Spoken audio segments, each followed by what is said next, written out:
Hey, buddy. How's it My going? man, how are you? Good, dude. Good. How's the kiddos? How's the family? You doing all right over there? Wife's sick. Jake sick. Jake with strep. Noah's better. He was puking up last weekend. Maya has seemed to be relatively unscathed. Knock on wood. And then I've had some like low grade stuff, but nothing like that sent me to the toilets or the antibiotics. I was actually thinking about this. I was like, man, it kind of stinks, when you have when you have a decent sized family, just especially with the kids, they're just like petri dishes and they just pass around just nastiness. They bring in the house and they're just basically over, they're just drags, basically drags to Tracks. my economic standing, drags to my sometimes my emotional, drags to our health. They're just drags, but I love them so much, so much. Maya, Jake, and Noah, I love you guys dearly. But I was thinking about, we have a member in our group that has 8 boys, and I was just like, how are you ever healthy? Like, I Yeah, don't understand how you could ever be healthy unless everybody's down like hard at the same time, which is what you would probably your prayer. Like everybody just get sick, like that right should be. now, I'll fight it lick each together. other's lick each other's doorknobs, and like just everybody gets sick. I require it, and then you just move through. I don't know. Like one kid There's, gets sick and they're like, "All right, everyone, just go. Hey, Johnny, go lick everybody else's face and just sneeze all over him." Snuggle time. Open your mouth. Your brother's about to cough in your mouth. That's disgusting. It is gross. Dude, we had it a week ago at our house, man. Like, yeah, what my daughter got it. 3 days later, my son got it. 2 days later, my wife got it, and then I ended up getting it last. Fortunately, it Well, I didn't hit think me as hard. you gave your stuff to Noah somehow I didn't even see because Noah. What are you talking about, he's dude? the only one that was like throwing up like you guys. Everybody else has been like Can't blame that on strep, me. and it's your fault. Can't blame that on me. It's your Anyways, that's fault. not what we're talking about today. We're talking No, about, no. We have to be conscious. This is a Friday episode. This is a real talk. So we have to yeah, make this quick. somewhat short. But Yeah, we I'll we tell could you go on this, for long. we wanted to do a top book, top 10 list, to close out the year.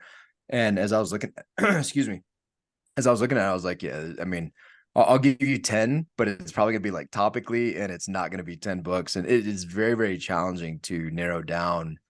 And then we were gonna go even further and go, 5 and 5, right? So we have 10, it's 5 yearbooks, 5 of mine. I'm like, dude, it's not possible. It's not possible.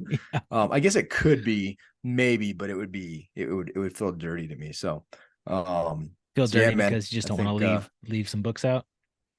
yeah, I feel dirty because I want to leave some books out. Because I would hate to not mention some of these books that have been so impactful for me. And so let's just kick it off, man. Number one book for me. I think this happened last year You're because I don't going think this number was your number one. one book. You're going number one or number five. Yeah, number one. Well, and, Oh, and I want to be clear. The number one book for me is the only book that is in precedence order. That is in like most important order. So number one, after number one for me, everything else is intermixed and all very, very impactful. I just wrote them down. But number one, I think this happened last year too, because I'm gonna say it. And you're like, oh yeah, me too. But number one is the Bible, dude. Number one is the Bible. It's a book that I go to. I desire to go to every single morning. Most mornings I'm in it. Uh, Completely life changing for me, and it continues to be the book that challenges me the most, teaches me the most, and that I consistently read. yeah, 100%, man. I mean, yeah, every morning for me. Um, and I was on a reading plan about halfway through the year. My church actually has like studies, like book studies. They have like five or six of them. They have like Corinthians and what else did they have? The Book of John, the Book of Mark. They had like six books, and so like I deep dive into all those books throughout the year, and then I finished all those, and then I was kind of like flailing for a little bit, but then I got back on a little bit of a program. So 100%, man. I think we may have to come the new year. We may have to do the Bible in a year again. We might have to do that. So if any of our listeners are interested in joining us, we've had pretty big accountability groups in the past. If you're interested, hit us up and we can do just a big, you version or whatever, and track each other and be accountable. So just throwing that out there. Well, we should be getting the 52-week devotional from Steve Healy that we had on our podcast that he did. We had him on and talked about that. That should be coming to our house pretty soon.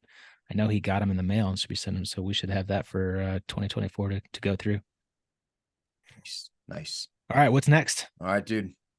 So the next one, I love this book. It was extremely impactful to me. And I'm kind of I'm a huge believer in reading all kinds of books, right? So I like reading spiritual books, I like reading nonfiction, I like reading fiction. I'm a big proponent of really, of literature, of going back, reading some of the classics. And so this book falls in the spiritual category, but Tell No Lies by John Mark Comer, such a good book, dude. Live No Like, Lies. so I'm sorry, did I say Tell No Lies? I meant Yeah. Live No Lies. Live No Lies.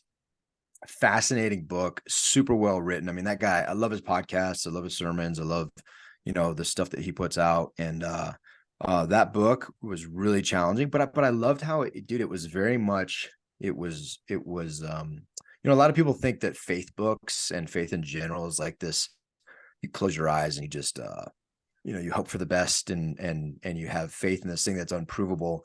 Well, if you listen to people like John Mark Comer or I can't remember his name, William Lane. Shoot, I can't remember his name off the top of my head. Does a lot of debates and recorded debates. But when you listen to those guys, you realize how stinking smart they are. Dude, these guys are scholars, and there's so many. Their arguments for things like God and evil and good are if you're a person who likes science and data and theorems that proofs and getting after stuff like that, that you enjoy the more nerdy side of it, like he's your guy, right? He's your guy because it's data based and it's pretty fascinating stuff. So love that book. Really good book. Yeah, I also really like that book. But his other book was a little bit ahead of that one. Almost, I would say that this book was pretty life changing for me. I read it at the very beginning of this year, 2023, and then I read Live No Lies later. But Ruthless Elimination of Hurry by John Mark Comer. I mean, I would say like up there is one of the top books that has like really, really changed me and impacted me like for forever. It's just total mindset shift on how we look at life and just practicing the way of Jesus and slowing down and like this just idea of you cannot show love in a hurry. It's impossible. And just that one concept has just drastically changed how I do things, how I treat my family, my kids, my wife, my friends, my day, my calendar, my schedule. Like I've really tried to slow down this year and create more margin. If there's one word this year for me, it would be margin. And that book was super impactful for me. Yeah, that's good, man. No, I need to get that one and read that as well because that's been on my list for quite a while. For me, the third book, wow, the third book, the third book, it's where I kind of start breaking into kind of like topically, but there's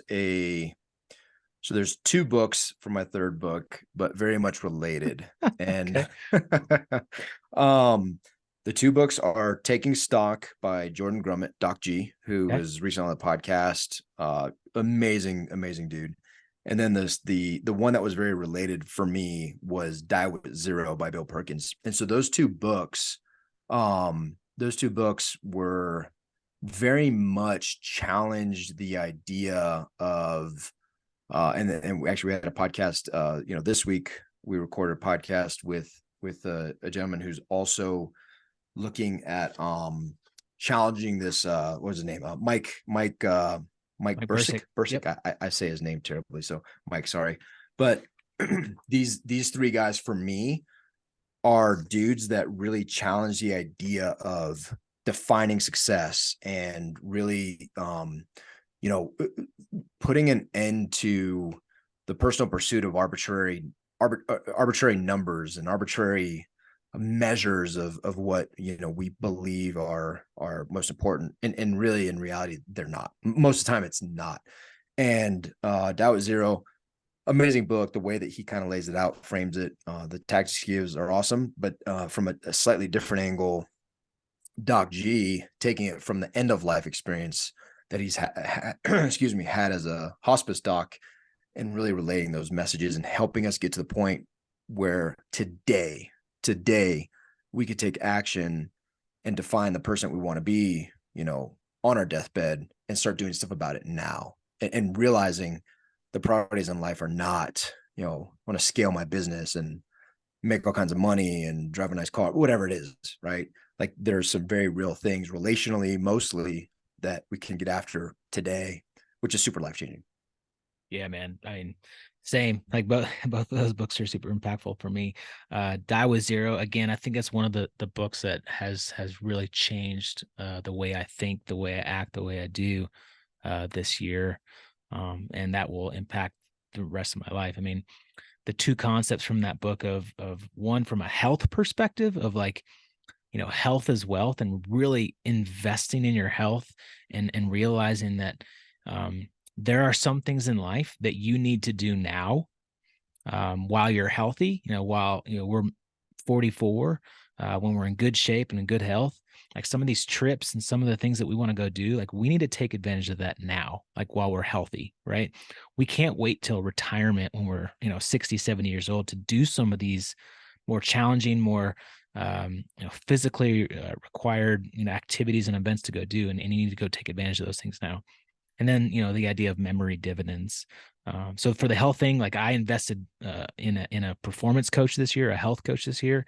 I was feeling out of shape and unhealthy, and so like from that book, because of that book, I invested a decent amount of money to hire a performance coach and like really take my health seriously. And then the memory dividends, just the idea of investing in memories that will last a lifetime, and the pictures, and you'll go back and like memories will just get better and better and better as time goes on. And if you're doing that with your friends, with your family, that was really impactful to me. So like we took some pretty cool trips last summer, and from now on plan on doing really cool trips, and some of those weren't cheap, but it's creating memories, and I think it's well worth it. Yeah, man. I love it. I love it. All right. For me, four, I'm grouping into dad books. And dad books, for me, there were two, and we were blessed enough to have both these dudes on the podcast as well. But Jared Lopes wrote a book called Dad Tired, and then Kevin Goodnight wrote a book called Dad Voted. And both of them, what I love about both of those books, they took a similar approach, very differently written books. But they both took a similar approach from the perspective of, as a dad, the power of modeling. And so basically my spiritual life, my spiritual house needs to be in order. I need to be seeking Christ for a number of reasons, but one of them also very directly related to how I raise my children, and how I how I model my faith, and then the outpouring of that, right? And the outpouring of that, and how I treat my kids, treat my family, treat myself. It's just they're both very powerful in different ways, like I said. And then what I love about both of them, they have like practical actions, right? They have like, okay, these are some family traditions that we do in our house. You're like, oh, that's super cool. Like, fill the vase throughout the year with with one-liners or whatever, how God blessed you, and have that open to the family. Like just like little things that you're like, man, that's super creative, but also like what a life-giving thing to do for your family. And so those two books for me were very impactful, and two like awesome dudes, right? Like two incredible guys. Yeah, man, I loved having both those guys on the podcast this year. They just give some great advice, man. Like just great advice on just how to level up your game as a dad, as a man, and really be the spiritual leader of the family. I don't know if you remember when we had Chris Granger on the podcast. He has a community called Line Within, And he said something that has stuck with me for a long time, and it relates to what these two men are promoting and messaging. And I can't quote it correct exactly, but it said something like most people spend so much time worrying about where their kids are going to go to college, but they don't spend any time worrying about where they're going to end up in eternity. And like that has stuck with me for a long, long time. And both Kevin and Jared are right along in that message. Like first and foremost, we need to be the spiritual leaders of our family and lead our children to Christ. And do that in practical ways. And like you said, there's a ton of practical stuff in the book, and we've both taken some of the actions to put some of those in place. It's been really cool. Yeah, buddy. And then for me, the fifth book, which is actually like it could potentially be like 15 books in this, but I'm a big believer in fiction. I love fiction. And so one of the members in our group, Trey, shout out to Trey, he reads a lot.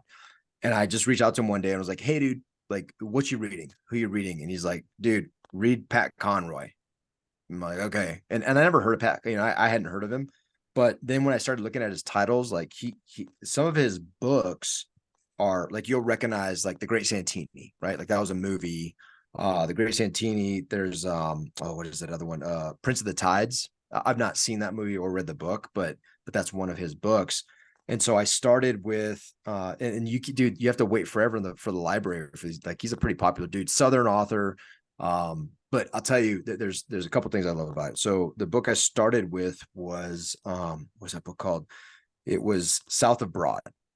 Really good, dude. I couldn't put it down. I told you, like I had got off a Peaky Blinder binge, and I was like, I can't do that anymore. I think I have an addictive personality, so I started Yeah, you reading, think? and now I'm like binging books, dude. Like I'm binging, like I'll read till like 2, 3 in the morning if I could, just binging these books. But I think it's better than binging TV. Um, so I read that book, crushed it. These are like probably 500-700 page books. I mean, they're not short books. Oh, dang. And immediately picked up a book called Beach Music, dude. So good. Hmm. But what's amazing about it, and I just one like it's not even I mean, it's heavy in the book, but in Beach Music, um, Pat Conroy, he's beautiful with the English language, dude. Like beautiful with the English language. And so that really is great for your brain, right? Vocabulary and sentence structure and all that. But he did a description in the book. He had a character describe their experience in the Holocaust. Dude, like you couldn't, it was all very realistic and it was all very true to history. But reading that in a fiction book, like it was gut wrenching, dude. Hmm. Like it really, it took my mind to a place. Fiction enables you to see things that we look at the news every day and it's like, like, okay, yeah, all these bombs dropping in Gaza. And like, we take a side and we're like, well, black and white, right? And we lose kind of the reality of the situation for both sides, like on the ground and the pain and the blood and your fear for your kids. We lose that. Fiction enables you to be back in that. And it's really good. There's a book I also read this year, and it's so dumb. People get so mad about these topics, but it's called American Dirt, and it's about illegal immigrants. The book though is fascinating, but the description of the journey as an illegal immigrant is like, oh, it humanizes it. Yeah. The news does not humanize the news. um Causes outrage. A lot of times fiction can humanize and help you just take a different perspective. So Pat Conroy books, huge fan. And I gotta push one other author. uh I asked another guy in our group, John Ballinger, shout out to him. Shout out to him. Hey dude, what book? And he said read William R. Dude, I don't know how to say this guy's name. Forstchen. I think that's his name. Or that's I think that's how you say it. But he wrote a series called it's 1 Second After. Dude, like that book, that series, those 3 books, I crushed them. Hmm. And it it was very much, it puts you in a situation it forces you into situations where you're like, what would I do? And it's pretty intense, dude. Pretty intense book. So I guess for my fifth book, My fifth book is really like read fiction. And if you start with those two authors, they won't treat you poorly. Like it'll be really good, fast paced adventure, and it may expand your vocabulary. Who knows? Well, and I know you also have mentioned another fiction author that we've had on the podcast, John David Mann, Yeah. and all the books that he's written. I know you said Love that them. those are really Love good them. too. Yeah, they're really I've good. not Yep. I've yet to venture into fiction. I know I need to. I just get so I have such a long list of nonfiction I'm books. gonna give you a book right now. I'm Okay, gonna give you a book right now. I'm gonna write. I got I'm my I'm pen. reading it again because you love to surf. Yeah. This is a surf noir Oh, genre. It's called Tapping the Source. Dude, it's so tapping the good. source. Yeah, I just started it. I read it years ago, and I don't know why it popped in my head, but it's one of those books that I just was like, man, I want to read that again. And it really, and another one for you, a classic, Catcher in the Rye, dude. Yeah, I've read that Holden one a long time Caulfield, ago. Catcher in Yeah. the Rye. Like, I mean, just again, I think we rob ourselves of something very, very rich when we don't read fiction. And most nonfiction authors, they're just not, they cannot take the English language and make it dance, right? Mm. They don't make it dance.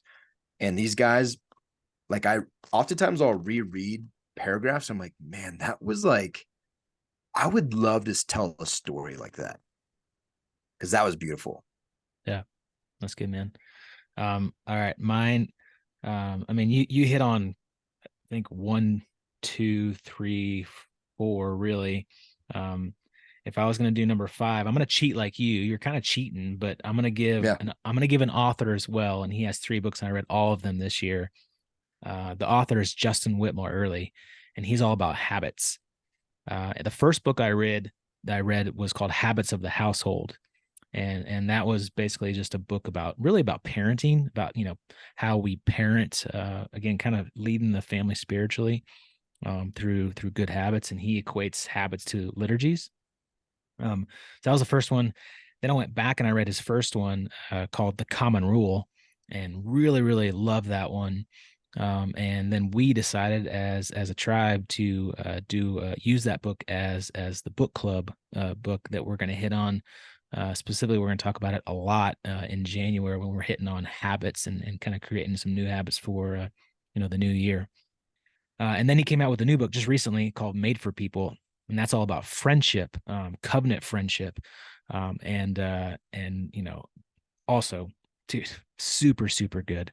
And again, it has a lot to do with habits, and it has a lot to do. It reminds me of the things that we focus on a lot in Friendship Month, in the Kinetic Man, and then a lot of the stuff that you and I talk about, a lot of the stuff that you and I do.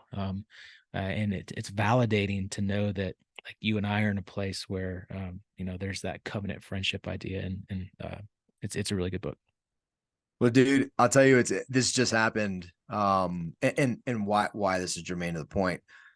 Books can change you, right? Books 100%, can dude. change you. And I've read and multiple books and that's changed me this year. oh, 100%. And if you, I'm not big on like I have no idea how many books I read this year. I I don't never either. have book reading goals, right? I have book reading action goals. Like I want to read a book, I want to be immersed in it, and I want it to change me. I'll tell you, what I just told you about that Holocaust section of beach music really has me um seeking to intentionally be more empathetic when I'm looking at things in the news. For example, I don't watch a lot of news anymore, but it has me really contemplating more deeply my opinions. Mm. That's pretty significant, dude. Because a lot of us, have, especially me, dude. You told me one of my biggest weaknesses is how opinionated I am about things, right? Like we had that Yeah. conversation. I think I was this year. But I took what you said to heart. But I also take to heart, like when I read these things, I'm like, okay, man, like that changed me. But I'll tell you, it's one of the things that's changed when you talk about the relationship we have and our friendship. My mom, like just before we get on this call, I'm like, hey, I gotta go. And she's like, what did you do fun today? And I was like, what are you talking about? And she's like, it's Thursday. Didn't you and Stu do something? I'm like, wow, how do you know about that? But I tell you, it I love makes it. a difference, right? People notice. And I was like, no, my son has strep and I've been at home all day. But it's just it's interesting because it is different, dude, and people notice it. And when you put things into action, it can really be life changing, but it can also set a modeling example for others. Because I want people to have the friendship you and I have, Yeah. right? I want them to be able to pick up the phone and talk deeply about a book with somebody, and not have to be a woman to do that, right? Women are great at it in book club, and they do it great. We don't. We do personally, but Yeah. we as men don't. So that's our 10-ish. Well, no, I got two. Our I got top two 10 more. ish list. Oh, you have two more? I Good. got two. Okay. I Yeah. got two Top more 10 ish. Might as well add two more. because it's on the topic that for I think for both of us this year, it validated a lot of our mission, and also validated this loneliness epidemic that paper that came out this year.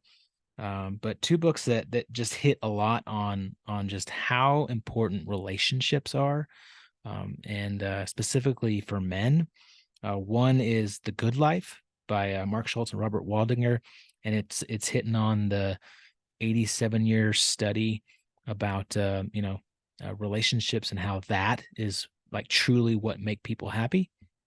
And then the other one is Of Boys and Men by Richard Reeves. Similarly, it talks specifically about men, and the direction manhood has been going, and the dangers of where we are right now. A lot of that being, the roles we play, the identity we have in our life, and the lacking of purpose that men specifically are having in this world right now. So super interesting books, and it validates a lot of the stuff that we're trying to pursue and the mission we have at the Kinetic Man. So that's definitely more than Yep. 10, but Yeah, I think that was 10 it's books, guys. So hey, 10-ish. hopefully this was helpful for you, our listeners, to narrow your book list down to 10.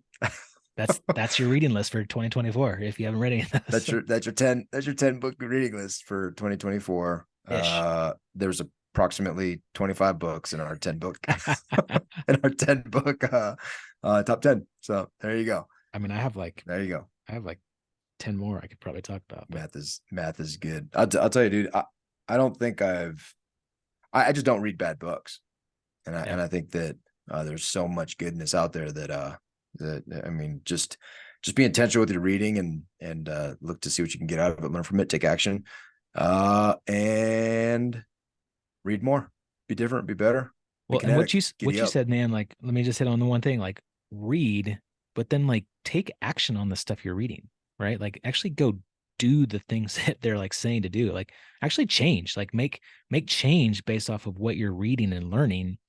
And like no kidding, do something I'm just gonna about be it. honest, man. I think like the number of books lists a year is dumb. Like I'm Yeah. so far from that. I used to be there, but I'm so far from that. Like, I'm not judging.